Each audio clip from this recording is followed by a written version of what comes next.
Padma Bridge progress, dream of millions coming true. After many hurdles, the construction progress of the Padma Multipurpose Bridge is more than halfway towards completion. The construction of all approach roads on both sides has been completed. The government is optimistic that the megastructure will boost the GDP by 1.2%.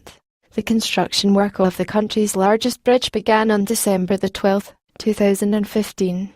The first span was installed at the Janjira point on October 7, 2017. The 6.15 kilometers bridge will have a total of 41 spans, each 150 meters long.